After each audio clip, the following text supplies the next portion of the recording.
All right, well, welcome to kind of our now every other week gathering for folks who are using Zoom on worship. If you are brand new to us today or you're watching this somewhere else, welcome.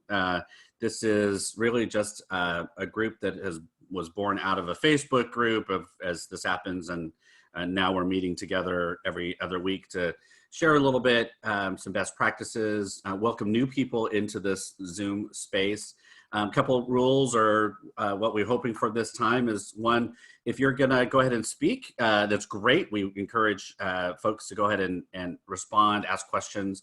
If you would introduce yourself and where you're serving, just to give us a little bit of context. And then we'd also let you know that there are no two simple answers. Just if you have questions about, or no two simple questions. If you have questions about anything, feel free to put it in the chat room. There are lots of people that are on this call that have been using Zoom in a variety of ways. And so you want to go ahead and put things in the chat room. You can ask them once I'm done with my first part. And we can, so just again, this is not an expert space. This is a space for us to figure out how you're going to best use Zoom in the context in which you're serving. So some of us are doing things that you're never going to do. Some of you are doing things that I'm probably never going to do. I mean, so it just is it's a gathering space with no one right way to do this. For me, I just want to create a space where your anxiety gets lowered, either by things that just quick tips and hacks, or things that like you've wanted to do, but maybe you just can't do on Zoom, and you just need to be like, okay, I can't do that. That's fine. So we're just hoping to kind of create lower anxiety for you all. What happens today is when I'm recording, so I will post this later on YouTube, and then I share it in the Facebook group. And what I do is I share through what our congregation does on the particular Sunday, and then we take some questions and things. And today I'm going to run through, for those of you that are old newer, I've had some questions about flipping windows and screens and making the transition smooth. So I'll walk you through a little bit of that, and then we'll do some Q&A and our time. Do want to invite you to join the Facebook group. It is, if you just search for Zoom Faith, it'll come up. And please if you answer all the questions, then you get in automatically. If you don't answer all the questions getting in, then I have to go in and approve people and do research and all that. So there you go. All right, so let's start. This is, again, the congregation I serve is First Presbyterian Church in Palo Alto. And we do a meeting at about 9:30 in the morning on Sundays, where we have about 14 people-ish come in as our kind of leadership team. That's tech deacons, greeters, any musicians we might have. We also bring in offering people and outside guests, liturgists, and then the parish associates, myself and a couple of other folks. So we do a 9:30, everybody logs in. I make everybody co-hosts so that they can mute and unmute themselves easily.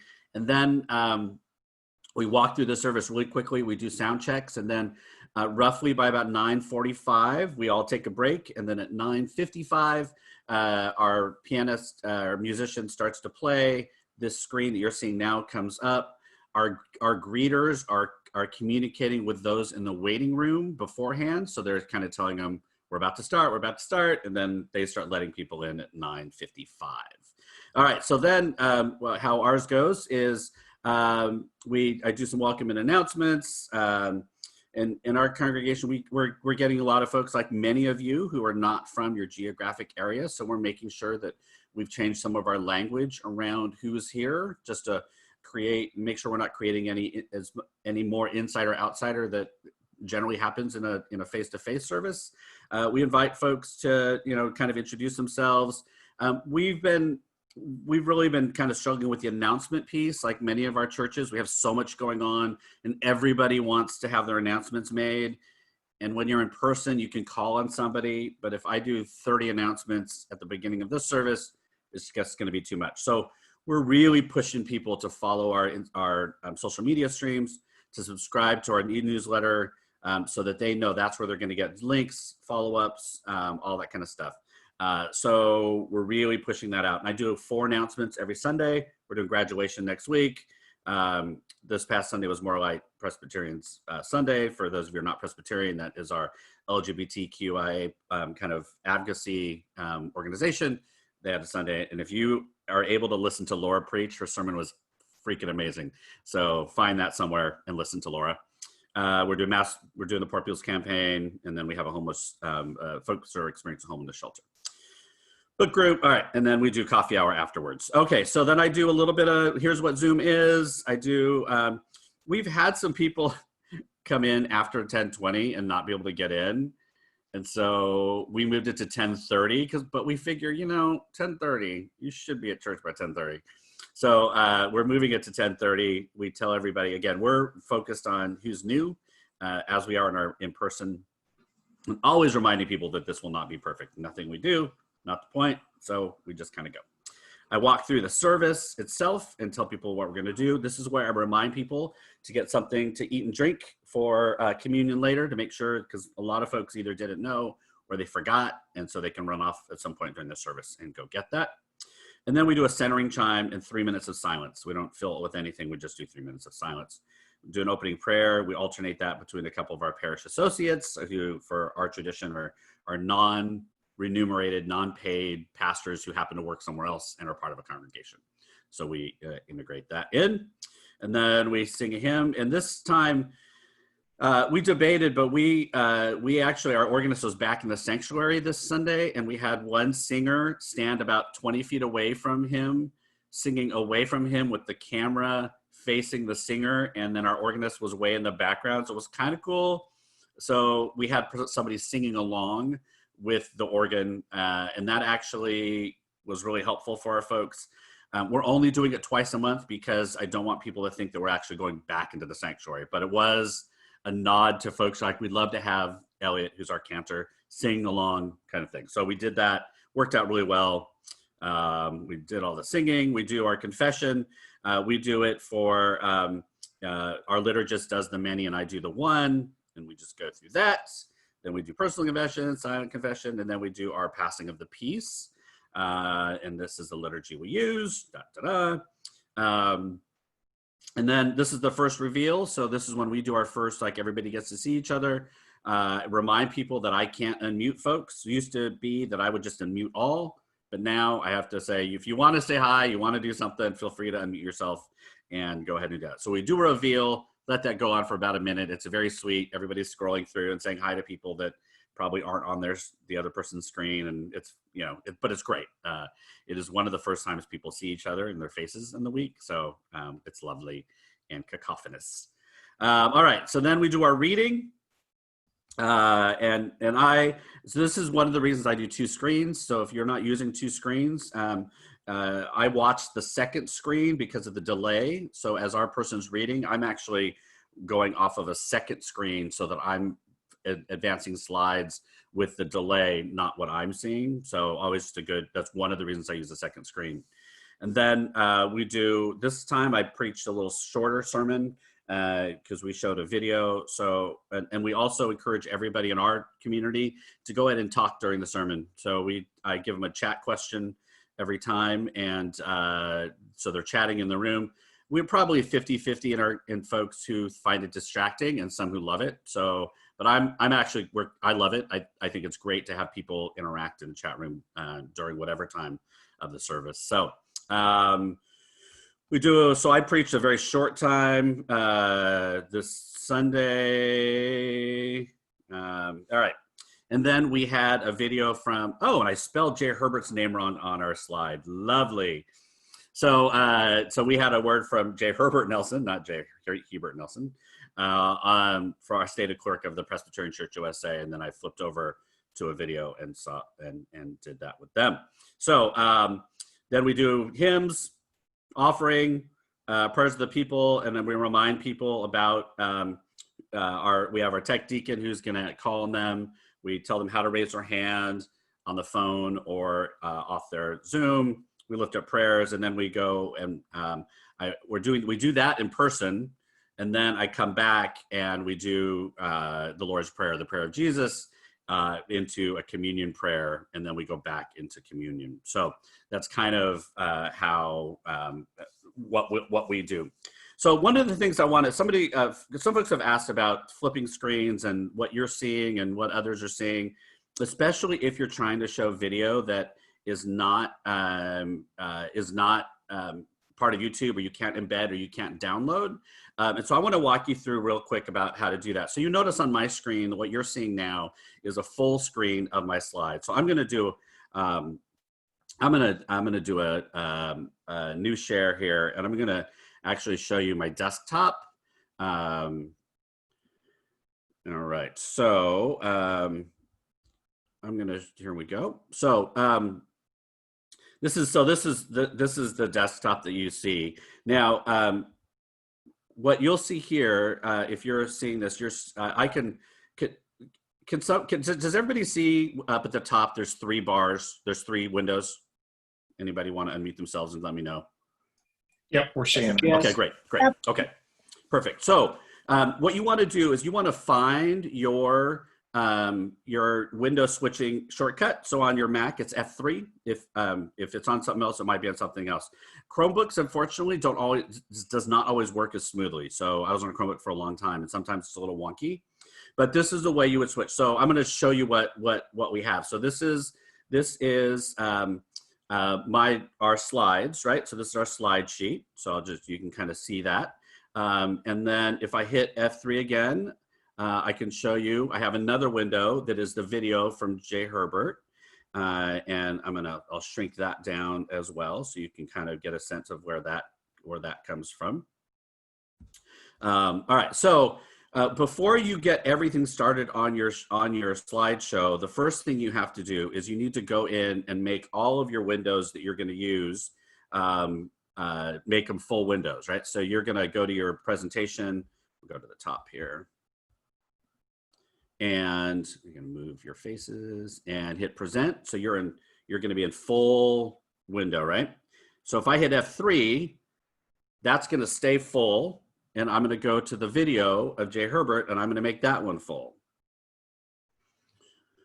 So now when I hit F3, I can see which window I want to go to. So if I want to share a particular window, then I'm going to go back to my Zoom here. And I'm going to do a new share. So I'm going to start with the one for our slides, right? So I'm going to share that. Oop, F3. And this is the tricky part. If you're trying to do multiple windows, you have to bring the window you want up to the front. So I got to make sure that that one's up front so you'll see it, right? All right, so you're watching it. I'm going through slides. Oh, I want to share the other video now. It's already in full screen. I do new share, share computer sound, optimize screen for video clip, choose the stated clerk one, right there. Now I'm going to hit share, but I have one more step to do. So I hit share, I hit F3 one more time, and I make sure that that screen is out. So you didn't see, right? I mean, I'm sharing my desktop with you and stuff. So you may have seen some of the things behind the scenes, but that way that's a smooth transition between between windows. Now that went a little fast, so I'll go back and do it again. So I'm gonna go ahead and share my slides, and right now we're not seeing your full screen. We're only seeing the slides that you're showing. So right now, what do you see? Just the slides that you're showing. Right. So you're seeing the Zoom slide right now? Yes. Yeah. Okay. So let's say the next slide I want to show is a video, right? So I get to do new share. The video I want to see that. So we can't see the Zoom controls. Okay. So I see what you're saying. So you're going to hit new share. Okay. So let me do it this way. Let me go back and. Where is new share? I think we did before. Yeah. So let me go back and so I'm going to share my desktop and let's see how this works. So we'll do new share and desktop share. All right. So you'll get to see everything that I'm doing. Great. All right. Okay. Now do you see my controls? No. You still don't see them? No, see, we still see just your. No. Okay, that's Zoom then. You're not able to see the complete controls then. So that's a Zoom issue. So at the bottom, if you're sharing something, you've already been sharing. If you look down at the bottom again, it'll say new share instead of share, right? So it's the same button that if you're going to share something. So I'm going to hit. Let's see what you can see. So By the way, We see your mouse cursor moving around. Okay, but good. not So the right mouse. down here is where the controls would be. You would hit new share there, and you see how it came up asking me for what I want to share. I would want to share. No. I'm going to share. No, You don't see- we can, Bruce, we can see the controls when you hover over them, but we don't see new share. We see slides. We see embed, the Google notes. slide control. Right. So you're not. We don't so, see the share. Right. So so the new share is actually going to be when you see on yours where you see share. It's just going to say new share. Like there's no an extra place for it. I probably made this all more confusing than it needed to be. So you'll see it'll say new share, and then you'll go ahead and choose what you want to share when it pops up. So it'll all it's doing is allowing you to switch between sharing screens without you having to actually get out of Zoom, go back in, all of that. So so you hit new share and you choose what you want to share. And in this case, on mine, I'm choosing this video that I created in a new window, and I'm going to hit share. But you don't see it, right? Because you have to Right. also bring that window to the front. So do you see that now? Do you see the 3 at the top? Nope. No. Nope. Good God. Okay. Oh, it's because I keep sharing. the I'm just screen. pretending I can see it. Okay, good. Well, that, as long as we can pretend that, see, I'm wondering how I get to show it to you. All right. You You're see gonna that, have- right? You're going to have to do a You desktop. see your family. Okay. And you see the 3? Yes. Okay, good. All right. So when you do a new share, let's say I'm sharing that Zoom one, that's where I'm originally. When you do a new share, what happens is that is still going to be your front window. So when you do a new share, even if you choose that video that you want to do, it'll be ready to share it, but you actually have to choose to make that your front page. If that makes sense. You're bringing that window to the front. Because How do you bring it to the front? you just have to click on it. So let me show you again. So when you do a new share, choose whatever thing you want to, that other thing you want to share. So you created a new window with a new video that you want to have share. You selected use computer audio, optimize for video. Then you want to make sure you're bringing the window you want to share to the front. Right, so that is where, so I was sharing originally the Zoom one, but I actually want to share this one from our stated clerk. So Bruce, Mhm. are you sharing the slideshow app, or are you sharing your desktop when you do worship? So right now, when I do worship, I'm sharing the slideshow. That's why you're not able to see the Zoom controls. So I share the slideshow, and I'm just switching to another window. That's all I'm doing, is I'm just switching to another window on the new share. So I haven't had to make something on top. I've just clicked share and pick the different app I want to share, Mhm. and then share it. And it pops up over your slides? Yep. Oh, well, there you go. Oh, no. Okay, it doesn't pop up No. over my slides because my slideshow is in full screen Correct. because of PowerPoint taking over control of my screen. Yeah, okay. Yep. So Yep. this is how, if you find video, so not everybody can download YouTube videos, not everybody can download Vimeo videos. This is how you show videos without downloading to your computer first. And if you just aren't able to do that, so you open up a window, make it full screen of that video, and then you're just switching windows. So again, I probably made this much more confusing than it needed to be, but there is a way to make it smooth in the transition of between your video and your slideshow, if that's what you're gonna do. All right, so glad I could confuse you even more. You're welcome. Bruce, could I ask In you the- a question before you move on? Yep, Me too. go This for is it. Susan. So we have been trying to use some video in some particular circumstances, and it's really lousy. And I'm thinking that part of the problem is that I don't have the bandwidth Yep. to stream it. Yep. I can't pull it in and send it back out without it being really, really choppy. But I also, some of the platforms you mentioned make it really difficult to download, even if I have permission to do so.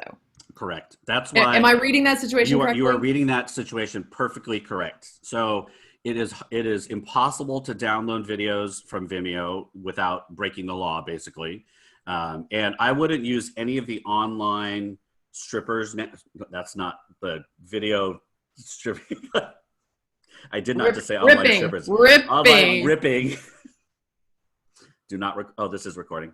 Because those are dangerous. On a Chromebook, I don't worry about that ever. But on a Mac or a PC, if you use those uploading and downloading services, you're really kind of making your computer vulnerable. So it used to be NextVid was the one that everybody used, and they're not doing it anymore. So yes, so Susan, you're reading it correctly. So we upgraded our speed here at our house. We can't get as fast as we want here. Surprisingly, in Palo Alto, the density is not as high to have high speed, which is always very funny to me. But it's fast enough. So what happens on the other side, depending on the other person's bandwidth, the audio is going to be fine. The audio will be just fine. It's just not going to match the lips. And so that piece, just have to tell people that depending on your bandwidth, you know, the audio will be great, but the lips won't match.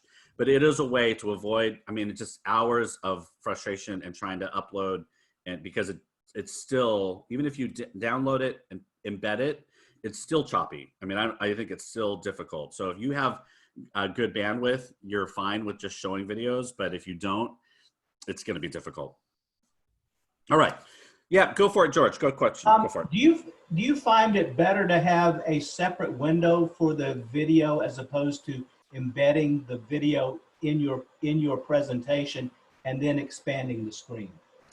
Yeah, so I like so doing the video in there and then expanding the screen. There's just a couple steps in there. So I've done it both ways. And it does, you know, if you're using Google Slides, it's easy. You just embed a YouTube video and it's smooth, and that's fine. If you're using Vimeo, which does not embed very well at all in Google Slides, and some other ones, you know, I think it's the easiest across the board way to do it. And the other thing is, I don't then have to remember to expand it. It's already in a window that is full screen, and I'm just jumping windows versus having to do things in the middle. So I'm trying to cut down on the number of clicks and possibilities for technological mess ups. So I set all my full windows up and just jump between windows because I already know that they're already set up. So that's personal preference, but also because I use Google Slides, and Google only plays well with YouTube. So if you're using other ones and you can embed and it makes sense for you, you got to figure out what your comfort level is going to be. Cool. Bruce, you have a question from Susan Ryder? Oh, right. Yeah, let's go ahead, Susan. I'm going to ask you to unmute. Go for it. Hey there, Susan Ryder from New Covenant Community in Normal, Illinois. Just back to that whole F3 thing, was that the same as when you do the Alt Tab, or what was the F3 about? F3 lets you see all the windows that are open. Oh, okay. So I don't know. It won't bring anything to the front. It's just to see what your windows are. Okay. So you get to choose. I don't know what it is on a PC. I have a Mac, so. Okay. All right. Thanks. Yeah. Cool. All right. So let's go some questions, thoughts. Go for it, Ray. Go ahead and unmute yourself and introduce yourself. Right. Yeah. Thank you, Bruce. And you're the man behind the curtain in Oz. That's for sure. And I did get to watch some of your past services, and of course, it really looks good. And where are you serving, Ray? Oh, I'm sorry. I'm in Alexandria, Virginia, Fairlington. I'm a member of Fairlington Presbyterian Church. Awesome. Great. But I'm supporting in terms of doing the Zoom stuff. And one of the challenges I noticed when you do it, you're the host and you're also controlling all the tech stuff, right? Yes. High control needs, Bruce. Right. But the slideshows and all that stuff, you're controlling that. Mm-hmm. Okay. In my church, I'm kind of the host. I'm switching the cameras. Right. I'm putting up some of the slideshows, and the controls kind of get tricky. I mean, do you have anything to say about that? I would say have one person on slides, just because when you start bouncing shared screens around, it gets really, it feels like there's one thing to have it feel kind of like we're just kind of hanging out and we're doing this, and then there's a piece that I and again, this is my own worship needs and flow. Like if you've been to our service, right, I'm pretty casual, but the technology does not take away from the service, right? I don't want the technology glitches or jumps to distract people from the flow of service. Like we're not high church, we're traditional, but you see it flows pretty smoothly all the way across.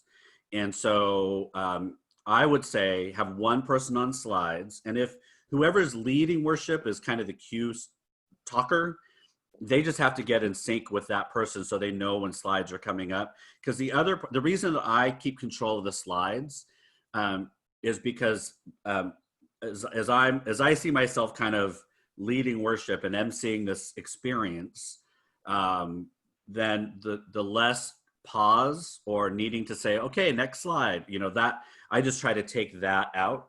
Now, not everybody is able to do that. That said, all I do is control the slides and talk. Everything else, I don't look at the chat room. I don't control anything else. We've handed all that off. So I keep my role fairly contained to slides and talking. And then the other folks are doing all of the background things. So that's how we've set it up. And So when you move to music, say, how does that handoff occur? So it's Andy, our music person, unmutes himself and plays. And then but who switches over to the video view to him? So we don't, right? So if you've been to our service, so we don't. We have the words are still slides. Now, when we do go to somebody, I control that. So if we have an offering person, I stop the share. I spotlight that person, and then they do their thing. I unspotlight them, and we go back. So those pieces I do. Again, but that's flow for me. It's like, oh, and I'd love to welcome Maria, who's here to talk from the Day Worker Center, and then I hit spotlight, so it feels like it's all patterned. And I think the more you have specific people in those roles, the smoother it will be. But I think if you can give as much of those slide controls away to somebody, that's one. And then if you're doing kind of the hosting piece back and forth, just as long as you get the cadence of your worship leadership, so that you're knowing, okay, they're coming to an end. Like when I first started this church, they didn't quite know when I was coming to the end sometimes. And I'm like, okay, it's coming to the end. So we've had to work out our cues and all that. So I would streamline the controls and give away the pieces that make sense to give away. So our greeters we give away, that kind of stuff. Our tech deacons we give their roles away, but I still control the advancement of the slides so that the glitches don't take away from the flow. Again, my own personal needs, control, whatever, kind of how it flow. Bruce, do you want to? People don't know what Spotlight is. Oh, so if you're on a Chromebook, you can't Spotlight. Sorry, that's why I switched to a Mac. Is it just I would have never thought I would have switched computers for one platform, but I did, and I'm loving it. It's fine. So the Spotlight is just a way that you can force speaker view onto everybody's computer, on everybody's screen. So if you spotlight that person, then everybody's going to get speaker view. You don't have to tell them, could you go to speaker view so you can see Bruce? So for instance, I'm going to go to Joanna and I'm going to hit spotlight.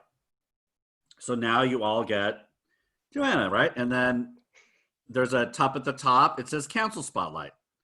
And then it'll cancel spotlight for you. So there you go. So if you go to anybody's screen, you all can't do it, but I can do it. So if you go to anybody's box and go up to the right-hand corner with the three dots are your friend. That's always going to be more stuff. You hit more, and that's where it tells you what you can do. You can pin their video if you always want to make sure somebody's on your first page, and then spotlight is the one there.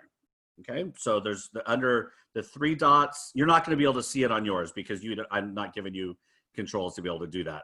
But next time you're hosting a meeting, go over to that three dots over somebody's square or the rectangle, and you'll see all the options.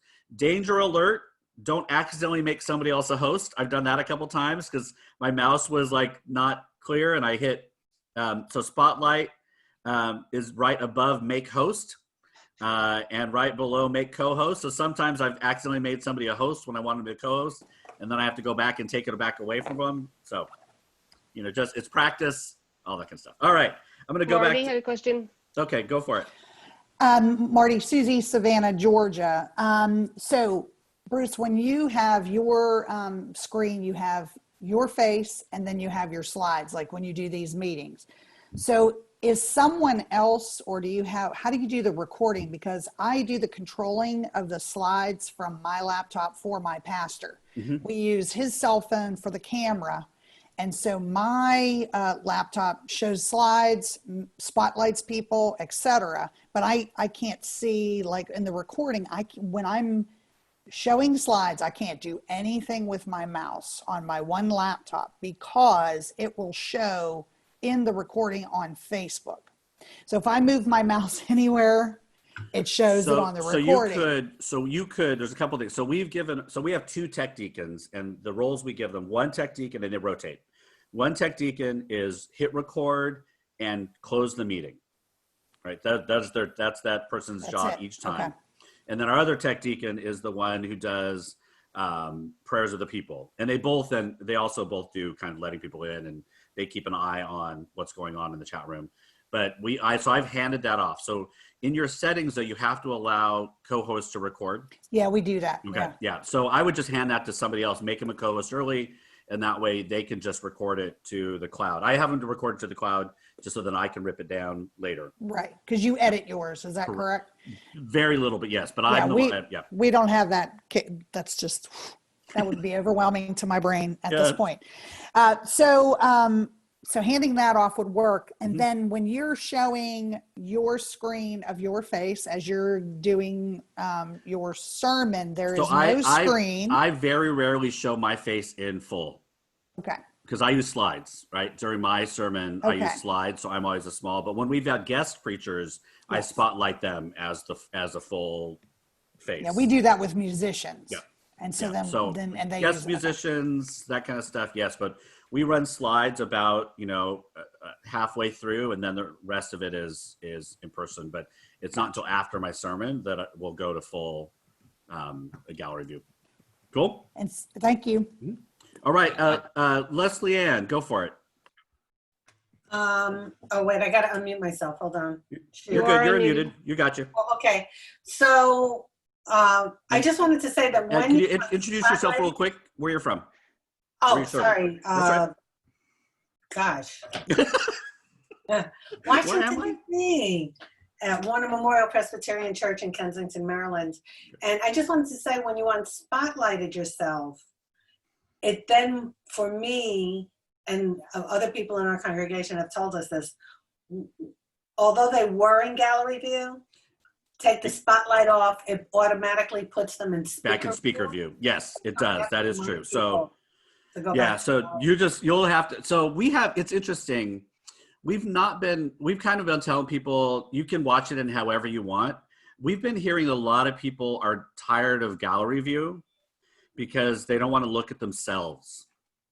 Like there is a, and there've been a couple of articles where like your face gets naturally drawn to you, and so we've had people that have switched over. A good number of folks have just switched over to speaker view for everything. Speaker view drives me, I can't do it because it bounces around so much. But so we kind of tell people, watch it however you want.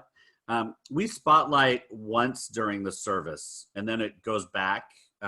So we've not heard much complaint about it, but that is true. That's what happens. If you spotlight and remove it, then folks are now going to be in speaker view. Thank you. Thanks for pointing that out. George, your hand is still up, or are you good? No, I'm good for now. Okay. Ray, you're trying to get in there. Go for it. Yeah. Okay. You talk about removing spotlight. The other thing is you can have someone spotlighted and then you just spotlight on another person. Does it still bring them up forward the same way? Yes. Yeah. Yeah. So but you can't spotlight two. Like that's what everybody wants to like. How do we spotlight 2 or 4? Right. Yeah. I'm sure that's in the works somehow, but who knows? Now I noticed when I attended your service that you have a variety of people recording, and you just indicated you have some people designated to record. You record to cloud which is an additional cost. I realize that. Now, what I noticed is the other option is you can record locally, but what I've discovered is recording locally gives you a little different view than if you stream to Facebook or you go to the cloud, which creates a challenge. So there's a couple things about recording. Recording is not extra. It only is extra if you go over your allotted storage. So what we do is we pull it down. Right, yeah. We pull it down on Mondays and then just delete them. So we have our admin just stores them to some, I don't know what she stores them to, and then leaves the worship one for me because I pull that one. And then, so we don't Facebook Live, so somebody may be able to answer this question, but as long as I check all the boxes on the recording options so that we have all the views. We never use the speaker view one, but we just always record the 4 options so that we have them. We have somebody who does a podcast, and so he pulls the audio. I use the gallery view one for the whole one. And then there's the speaker view, and then there's the no screen share. So we only really use 2 of them, but we record them all. And so I would record. You get files in for each of those different views if you do it to the cloud. And Correct. You can't do that any other way. Now, my understanding is that if you go over a gigabyte, you have to pay a premium. So you're not forced into paying for it. So we put 3 or 4 services before we get the email that says you've gone over your memory, and they've never done anything. So we just download them all. 1 or 2. We'll maybe leave one and do it every 2 weeks, and just download them so we have them saved, and then just delete them. It's more of a bandwidth issue because downloading them all and saving them onto a hard drive and that kind of stuff. But but we don't pay any extra for it. Okay, so they've been real good about that. Yeah. Yeah. They don't cut. So if the question is, they don't stop it, like it's going to stop recording. That doesn't happen. No. Yeah. No, it was my concern is they're automatically going to bill us, and that's not something we plan for. Okay. No. Now the interesting. Okay. Go for it, and then I want to go to Jeff. Go ahead, Ray. Go ahead. Yeah, it's that's the challenge. And then so in terms of when you go to YouTube, you're taking those files and you're editing or combining them or whatever you're doing. I'm doing very little editing. Okay. So it is not a hard thing to put them onto YouTube. You download it and you upload it, and then you put some stuff in the we don't do I don't go in and do anything at all to it. So it's really it's a bandwidth issue because you got to upload it to YouTube, but it's really very easy to put your recorded ones onto YouTube. Okay. And how long is the delay from coming to get the access to it on the cloud after you've recorded So it? ours is generally that day within an hour. I know that other folks it's taking a lot longer, but I've never had that experience. It's always been within the hour. I get an email that says your recording's ready. So I try to do it on Sunday. It doesn't always work, but by the end of Monday, it's up on YouTube for us. Okay, all right, I'm gonna go to Jeff. Jeff, go for it. Hi, Jeff Spencer, Niles Discovery Church in Fremont, a UCC DOC congregation. One of the things you were talking about how people get drawn to their own photo in gallery view. If you're not a host, at least, you can hide yourself. Mm-hmm. And that's one way to stay in gallery view without being distracted by yourself. It's the hide self view option on the 3 little dots. And so that's something that I've used to not distract myself. Yeah, because if I'm having a good hair day, I'm like, look at myself. No, I just want to have a hair day, Bruce. The funniest thing is, so this is a little into Bruce's head. Like, so if you look, I'm standing at our kitchen table. You see my screen doors here. I have to actually have those symmetrical. Otherwise, I'll look at it the whole time and it'll bother me. So before I got on, I had to move the screen so that it would be even around my head. There you go. A little bit into Bruce's head that you needed to know. All right. Other questions or thoughts about anything? So we can jump around to anything. Marsha, I just want to give a tip on that last. Okay, that last question about. Marsha, wait. We go to Marsha. Go for it, Marsha. Okay. Where are you? Go ahead and unmute yourself. All right. So I'm Marsha Middleton. I'm from Church of the Covenant United Methodist in Averill Park, New York. I am a layperson who provides essentially the one-person tech support for streaming at this point. We're having a terrible time with music. And you've probably covered this before because you've had other meetings and I haven't been here until now. If somebody could help me to sort out how to best make music work. We are doing the worship service in the sanctuary with 4 or 5 people to run the service. And so we have an organ and a piano and usually 2 singers. And the instruments in particular just sound horrible. Yeah. Yeah, that's what's going to happen. So thank you. Welcome, Marcia. Glad you're here. This is a great group, very supportive.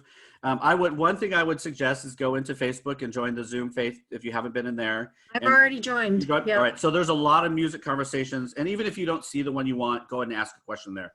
Lots of people far beyond my. So as a non-musician, here's what I would say is one, depending on what microphone and music system you're using to get that music into your computer and out, that's going to be a huge piece. So if there's a way for them to be mic'd and you're plugging from your sound system right into your computer so that you're pulling out of are you doing that? We're using a wireless mic system that plugs directly into the laptop, not the church's sound system, because we are not yet connected to the mixer. So that it's only mic'd directly into the laptop. And voices are fine, but the instruments are horrid. So you don't have an equalizer, you're not able to do any balancing, any of that kind of stuff at all, right? And I mean, unless you have really high quality microphones, that's going to be a problem. And that because you're adding on the streaming component that is going to break it up even more. I think it's just really hard to have multiple instruments in a sanctuary that's going to be clear, that's going to be streamed, unless you're starting to spend a significant amount of money on microphones that are going to be really focused so that they're only picking up that sound. Otherwise, you're picking up the reverberations from the space. And so you're having to choose between vocal kind of specifics or music specifics. So maybe I don't know if you've tried just to have one instrument and one singer to see if that strips out. Did that not help? Nope. It sucks. Yeah, well, and you're watching it through Zoom or you're watching it through Facebook or another streaming? Yesterday, we recorded our service for the first time. I recorded it in Zoom and then I posted it to Facebook. And it sounds even worse on Facebook. Yeah, so if you're going to go ahead and just, unless there's a reason to use Zoom, if you're back in the sanctuary, which many of us are not back in our sanctuaries, but if you're kind of doing that, why not just record it with a camera and mic'd in and not use Zoom? Because Zoom is the thing that's going to mess up your music. Because we have active participation from the congregation. Via Zoom? Yes. All right. I am not going to be able to give you any good answers for this. I think we're going to try this week for the first time to actually skip Zoom for the worship service and try doing Facebook Live and see if the sound is any better. It probably will be. My guess is then it will go be. From there to a coffee hour. That's what a lot of people do. But I have been still trying to sort out how to switch between, we use a PowerPoint presentation to show people the words for the hymns and the liturgies that they read at home, essentially without being mic'd. They're muted through that part of the service. But I don't know how to do all that in Facebook. I have to figure it all out again. So there are people, we have made the choice not to stream. So that's not my area, but on the Facebook page, there's tons of people who are streaming all over the place. And so you may want to, they'll be able to tell you, like Restream is the service that a lot of folks are using, which allows you to blast out to multiple places and seems to be a little bit more consistent than going right to Facebook actually, because the handshake sometimes breaks between Zoom and Facebook. But if you use something like Restream, apparently it's a little more stable. I don't know if anybody here is using Restream, but if you want to stream both to YouTube and Facebook, it's really easy to do. So there's lots of things like that. All right, I'm going to keep going. Did anybody have any, I'm trying to look at other hands here. Susan, go for it. Good morning. I have a question to see if anyone else is experiencing this. We think that part of our music quality is better with piano than with organ, and I'm wondering if it's the difference between a percussive instrument and a wind instrument. This is a theory. Anyone? we had exactly the opposite experience. We found that the organ worked better, and especially if it was on something like. So Marcia, your sound is all wonky. So I think I heard it said it was opposite, Susan, is what Marcia was saying. Yeah. All right, others, anybody else want to comment on Susan's theory? Anyone else? Nope. Sounds like a good poll for the Facebook group. Yeah, we've done both, and I haven't seen. What we've just noticed is, you know, on Zoom, as long as the sound is consistent, then Zoom doesn't adjust. So a lot of it, as long as they start playing and they keep playing, and there isn't a pause that Zoom picks up to adjust sound, you're going to be much better than if there's any. So our pianist, organist has had to figure out how to not. You know, I think it's been an adjustment, because I'm like, oh, you took that pause, and that's when Zoom goes, oh, they stopped talking. Now I get to do this, and then bump back up. So I think that's the piece that Zoom does start to adjust. So take off the adjust automatic microphone, do original sound. Yep. There's a bunch of Yep. things. We've done all that. Yeah. So okay. It's been similar. Thanks. Yeah. We had a saxophone player, was awesome, and that just stayed consistent the whole time. And that's been our best instrument so far. I don't know. All right. Other questions, thoughts about things that are going on that you want to get some feedback from folks here? George, I'm going to lower your hand, George, unless you had something. I do. Just okay, go for it. A quick question, and it's around hybrid worship. If there's a discussion group or resources, I'm chairing a task force to move us into hybrid worship. So there are, for you Presbyterians, I'm presenting 4 hours at two synods, and I cannot tell you which ones they are. So on hybrid church. So I been doing a lot of thinking about it. If any of you are familiar with E-formation, I just did a workshop there. So there's lots of conversation about hybrid church starting to come and what that's begin to look like. And I do a little bit of talking about creating about the space, but also the work that has to get done beforehand. So we're really thinking about hybrid church for our future. The key, I'll just do a quick, right?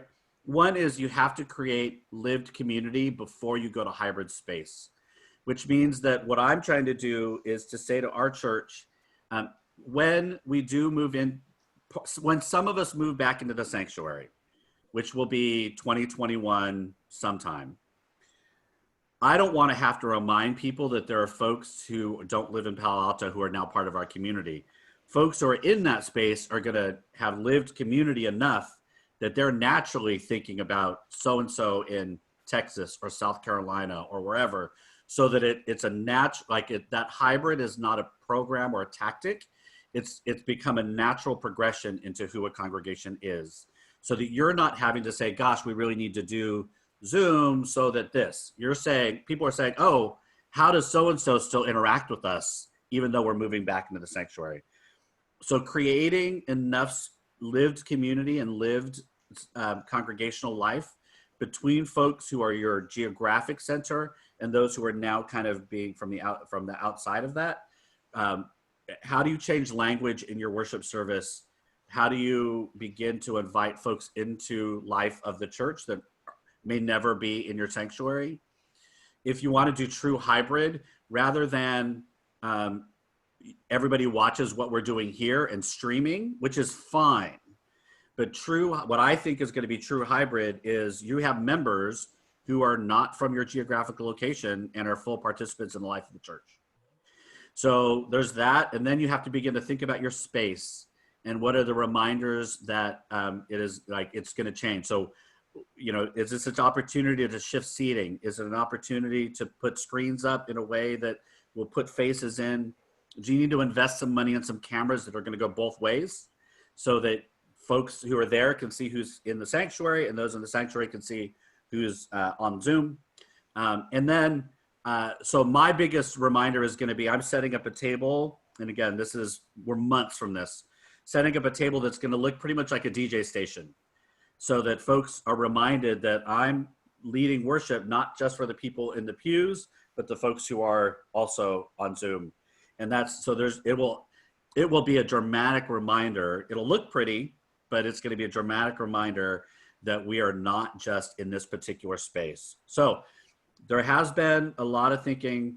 I will try to share the information from the 2 workshops that I'm doing. One's on the 16th in whatever our synod is for Minneapolis, whatever synod that is. That's one. And then there's another synod. I'm such a bad Presbyterian. You'd think I would know all of our synods. I do not. But there's a couple of them, and I think they're free and open, but let me check and see, and I'll share it with this group if folks want to come and participate. I mean, it's Zoom, so it's not like it's costing people any extra money. So, but before I totally just open their events up, I'll see. That would be Lakes and Prairies, Bruce. Thank you. So Lakes and Prairie Synod, and then another one. Bad PR. Okay. All right. So June? Say that again. 16th of June. The one is on the 16th of June. I can't even tell you what time it is. But I'll try to get all that information and share it to the Facebook group at some point after I check to make sure it's open to people. Cool. All right.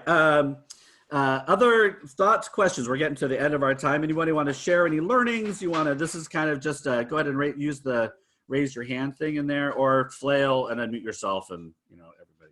George, go for it. Okay. We have our music director had tell us where you're from first, George. Oh, sorry. George Reisner, First Presbyterian in Tecumseh, Michigan. Our music director has had some more experience with Zoom too, and he suggested when you go to the audio settings in the advanced section, to turn off the noise suppression and echo suppression when you're not doing just for music. Yeah. Basically turn off everything you can that Zoom is. The reason Zoom is so great is because it adjusts for your voices and makes us be able to talk, but it does horrible for music. So thank you, George. That's a great reminder. And every time there's an update, I just go through all my settings and try to see if anything weird got changed, because you just never know. So thank you, George. That's a good one. All right, Jeff. So 2 things, actually. One is that setting thing something the host does, or is that something the musician does on their computer? That would be the musician. Yes. Okay. Thank you. Yeah. Okay. They have to, so it's, because it's controlling the audio coming from their computer into Zoom. Okay. Then the other thing is, I would love to find out more how people are doing greeting, identifying who's new, connecting with the folk who are new to the church. We haven't figured that out. We're several months in here, right? And we haven't really figured out how to do that effectively in our church. Right. What are folks doing? I know we have greeters and that are welcoming people, and we give them a link that says if you're kind of like a communication card. It's like, hey, if you're new and you want more information, here's a link, you can fill it out. So that's we're just kind of thinking about, what do we normally do? What I've discovered is that, I don't know if any of you are in big megachurch kind of settings, but one of the draws, right, is you can be totally anonymous. You go and you leave. Now, those of us from smaller churches have always somewhat critiqued that, but I think there's something about letting people do that. I think Zoom allows for the same thing. We've discovered people lurking at our service, and not in a negative way. Like, they've just been at our services and we didn't know until after this last Sunday, the 31st. I found out some of my friends from San Francisco who are not church people at all have dipped their toes back into church and have not said anything, have not been, but felt like they could finally say, hey, just so you know, I've been at church. I'm like, okay. But so I think there's an anonymity that is really helpful for Zoom. And so if you can make those pieces available where folks can choose to click in and share information, or you're inviting people into conversation, have a couple greeters that's their job. I think that's what's really helped us, is I'm not worrying about it anymore. We have 2 people that are really good at it and they want to do it. And communicate into the waiting room if you're using a waiting room. That's always a good thing. I've noticed that more folks are doing that. Other people, how are you all handling greeting, new people, integrating, inviting, all that? Anybody else want to go? Just jump in. Identifying. Or at identifying. Anybody else? We're all doing it so well. we're such a small bunch, we just ask any new telephone number that we don't recognize to give us a name that we put into the screen. Right. So that's a security piece as much as it is wanting to know who it is, I would think, right? Yeah. So yeah, others who are trying to just like who are the new people or what are you trying to do? We invite, at the beginning of our thing, we just invite people to introduce themselves. It's not as intimidating as say stand up in the middle of 100 people and say your name, but it's like, hey, if you want to introduce yourself. And some people are like, hey, I'm from so-and-so. I'm in Palo Alto right now. So it's great. It's, I think it's a little bit more playful. Like I'm from Texas and everybody welcomes them. And I think it's a lot less intimidating to invite people to introduce themselves than in person. But how's anybody else doing it? So we do Zoom and Facebook Live, and so we have graders in both places who welcome. Like that's their job. It's exactly what they do, is just welcome. So we've had people from all over the country coming in or people who have graduated and left and don't go to church somewhere or whatever. Yeah. Have you been able to have people who are brand new to the church, and this has happened to us in the last couple of weeks, brand new, so don't have any connection at all. Have you found folks starting to get involved at the church at all, like in any kind of groups? Has that begun to happen for you all? Because you're a little bit bigger of a congregation. Have you seen any of that? Yes, we do. Yeah. Oh, you yes, Susan? We do too. Okay. And so how have you, was that Susan talking? Yes. Yes. Susan, Joanne, how have you made that, is it an invitation that's been happening?